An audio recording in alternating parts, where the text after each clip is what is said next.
Next paper will be by Tim Knobloch.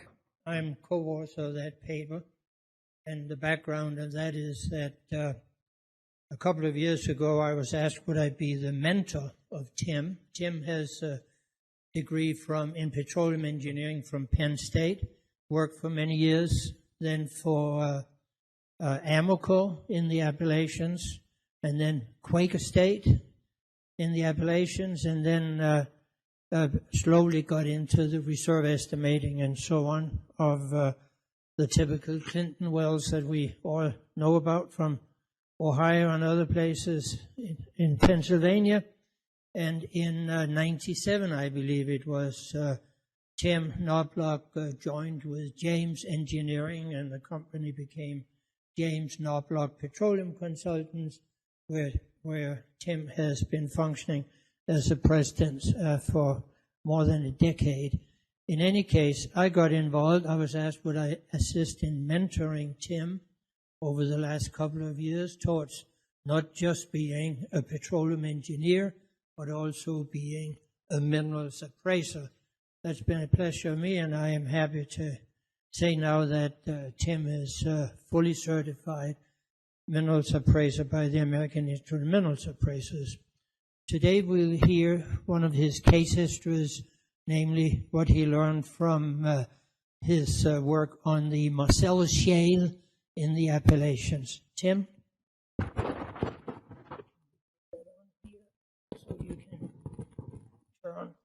Absolutely. Thank you for this opportunity this morning. I do recognize John for his assistance in getting me to where I am today in valuations.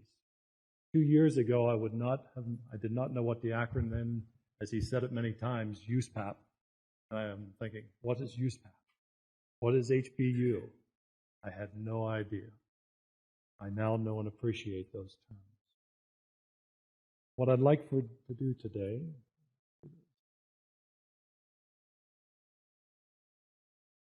thank you, John. I'd like to review the 5 lessons learned and then review a case study. Lessons learned, Marcellus Shale is definitely not conventional. Not all the Marcellus Shale is created equal. I find information is frequently lacking. The existing leases in the Appalachian Basin do impact the valuations. Every valuation is unique. Well, Marcellus Shale is definitely not conventional. In the prior 10 years, I'll say to 2 years ago, I'd performed tens of thousands of valuations and had done a lot of what I thought were fair market valuations. It turned out that I really wasn't doing fair market valuations.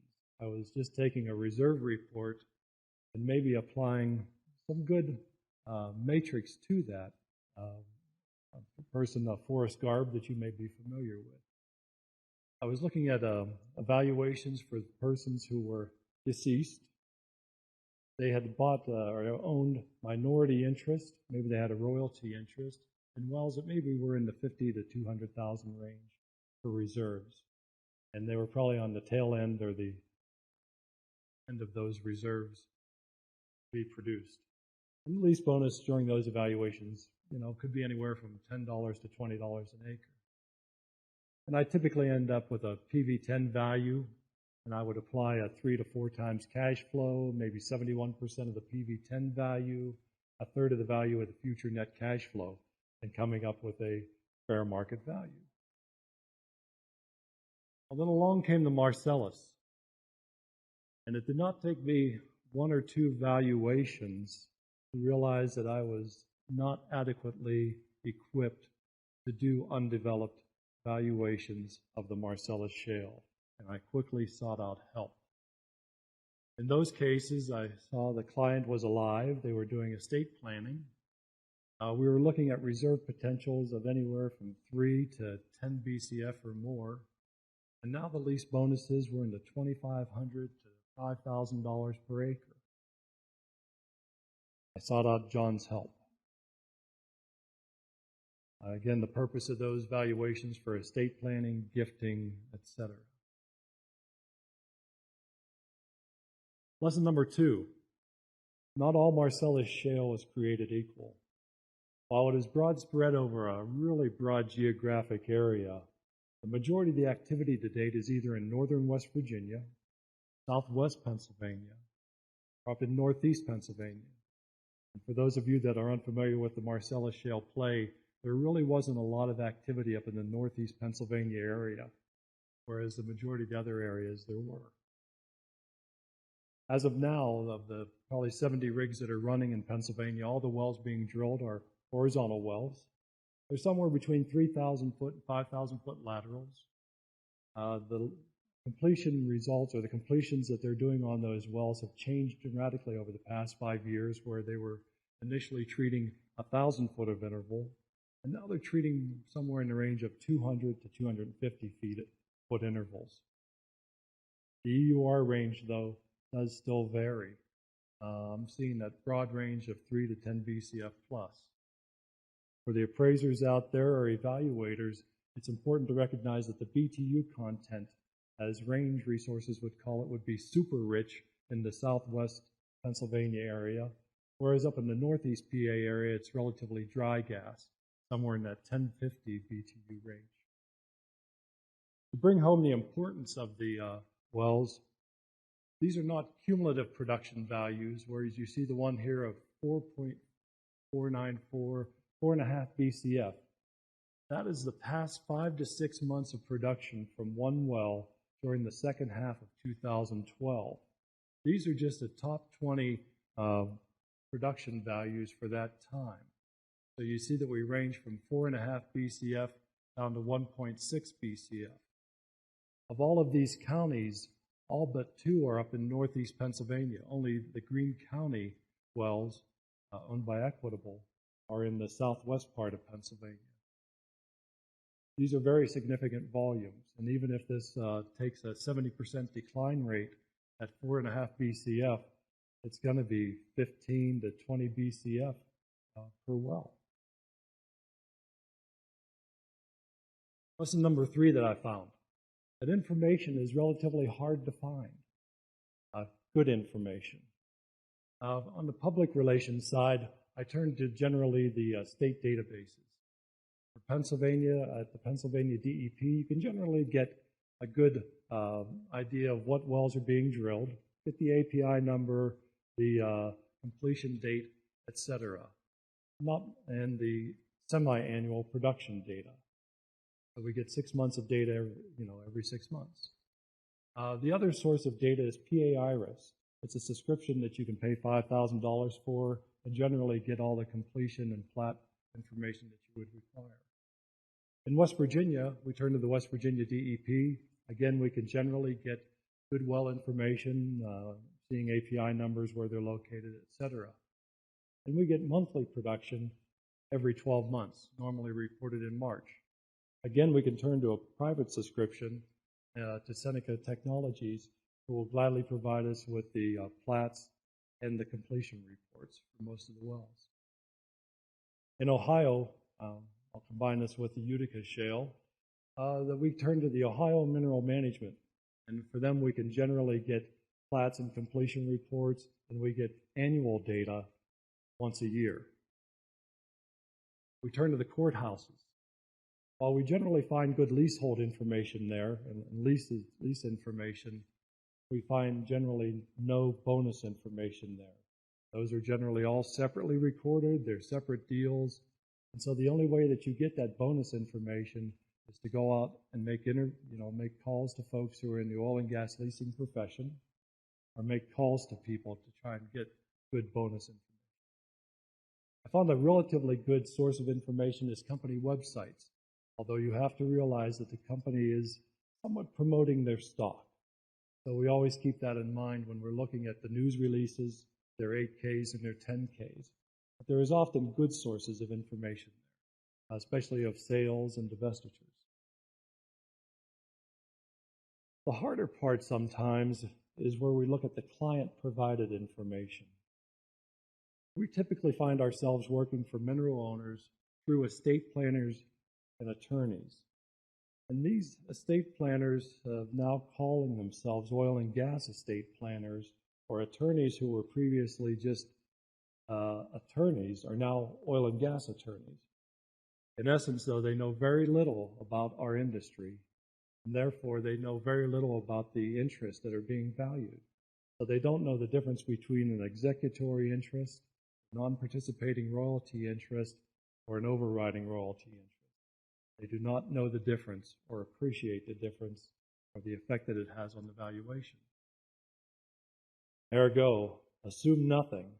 Make sure that you ask for everything and more. And the idea I was talking to Trevor earlier of having an extensive interview with them prior to the valuation, definitely a good idea. I find good information in the royalty statements that can be provided by the client. My lesson number 4, the existing leases, the impact on valuations. Again, for those of you that are unfamiliar with the Appalachian Basin, a large part of it was held by production or held by previous leases. And I would say that's the majority of the case for most of Pennsylvania, most of Ohio, and most of West Virginia. The exception was in the northeast part, up in the Bradford, Tioga, Lycoming, and Susquehanna counties. There were some leases that were taken back when the area was considered maybe moose pasture or maybe prospective for Trenton Black River.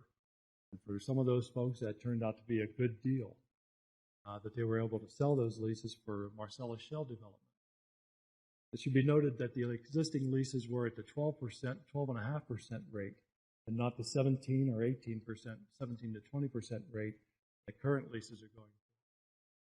We did notice in the course of a number of evaluations that the companies had to go back to the original owners of the minerals and get additional leasing for unitization, whereas previously maybe they were just for 40 acres.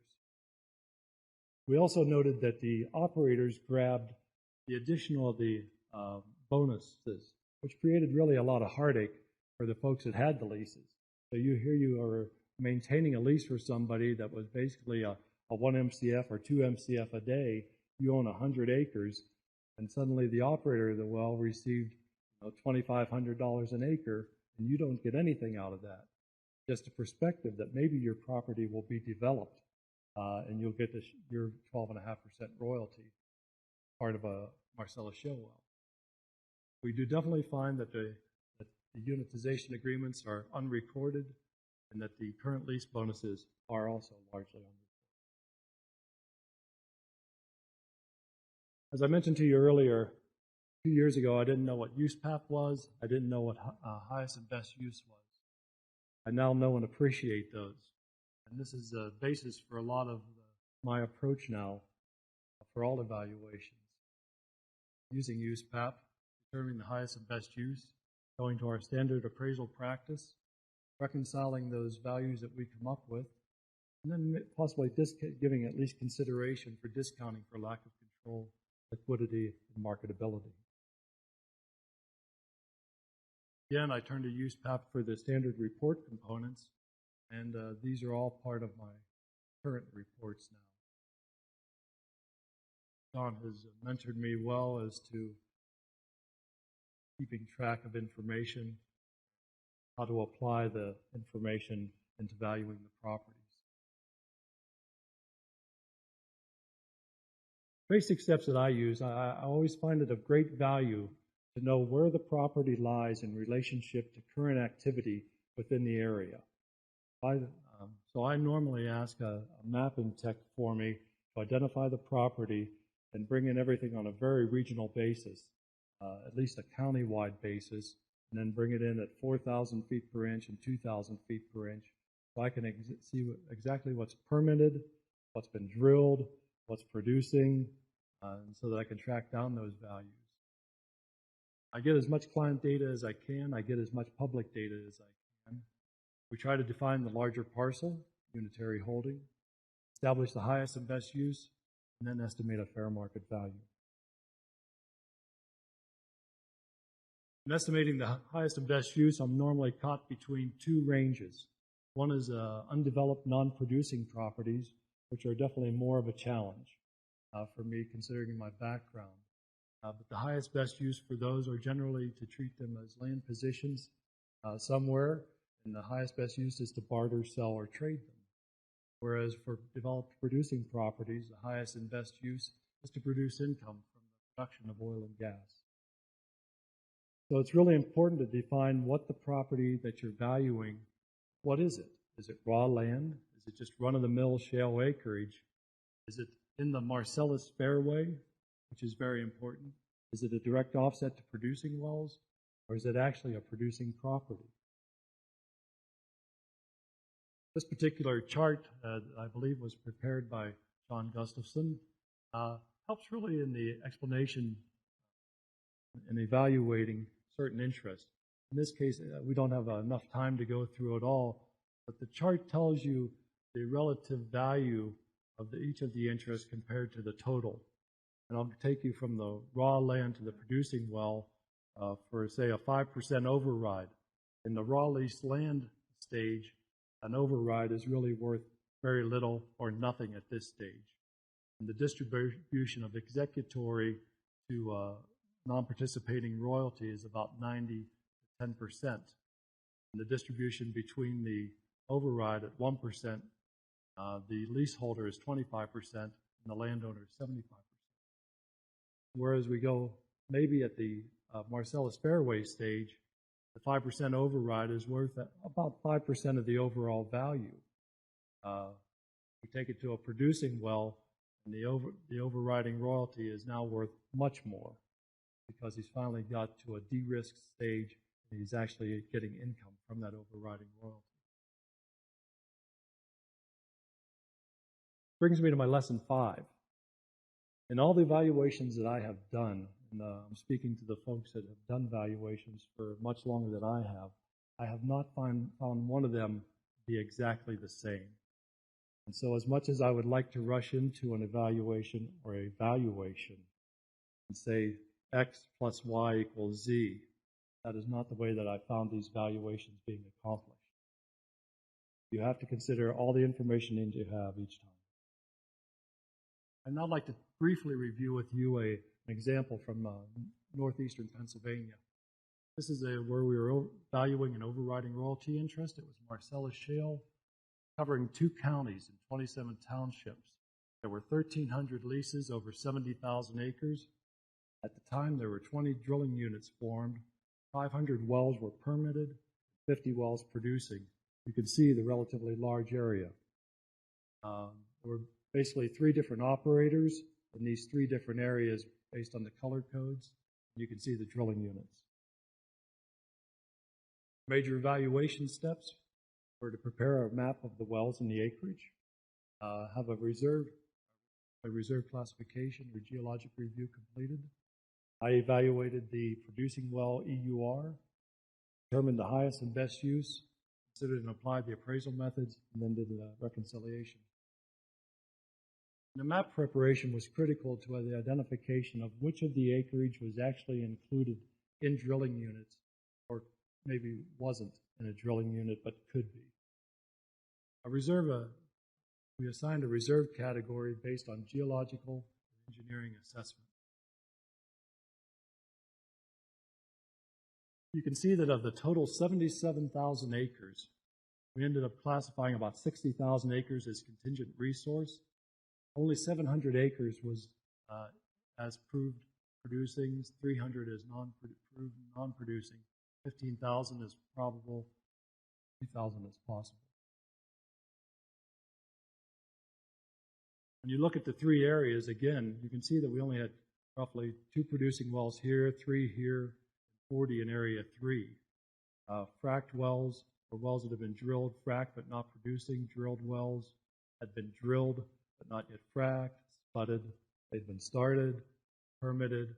The unpermitted locations were ones that we thought fit in within the probable and possible categories. So 400 wells, we had 45 wells producing. It was to this end that the highest and best use for this was as land positions within the Marcellus Shale to be bartered, sold, traded. We considered prior sales and the cost approach, but eventually what we utilized for the basis of our valuation were comparable sales, the income approach, and the DCF approach, and the lease bonus method. We were able to identify two overriding royalty sales in the market that were recent. One was $84 million for a 5% royalty in Northeast PA. Went from, we had $347 an acre. We were able to reconcile it to about $122 per acre. Some of the considerations for our reconciliation included the maturity of the play area, the reservoir quality, the percentage of producing wells, the gas market price, etc. We had about 14 different areas to review to adjust the value. The other sale we noted was the Antero console. In both of these, we were able to get down to 122 and 105 per acre. Came up with a value of $18 million and $15.6 million. Under the lease bonus method, through 2 interviews that we conducted, the value that we established was about $3,500 per acre for the current lease bonus. Therefore, a mineral value of about $8,000 an acre. So in the early play stage, a 5% override was essentially equal to a 5% of the total value. Therefore, a 1% override was valued at about $80 an acre. So a 2% overriding royalty was valued at about $155 an acre. Therefore, at about $12 million by the lease bonus method. For the DCF approach, we considered that we had about 50 producing wells, established about a 4 BCF. This was out of that big area where we had 4.5 BCF in 6 months. The NYMEX was about 1050, development spacing about 100 per acre. We came up with a PV15, then applied risk and uncertainty. We had utilized a chart similar to this for applying a probability factor to account for risk and uncertainty for the different stages. Basically for the PDP, applied about a 90% factor to it, and to the permitted or unpermitted, we were down to about 30%. We had a risk adjusted of about $27 million, adjusted about $14 million. Ended up with a lease bonus of $12 million, $18 million, $16, $14. These were weighted differently for each one. We ended up with a reconciled value of about $15 million and discounted that value for just a 10% discount for lack of marketability. We end up with a fair market value of $13.5 million. That wasn't bad for 2% override in leases that these folks weren't expecting to have.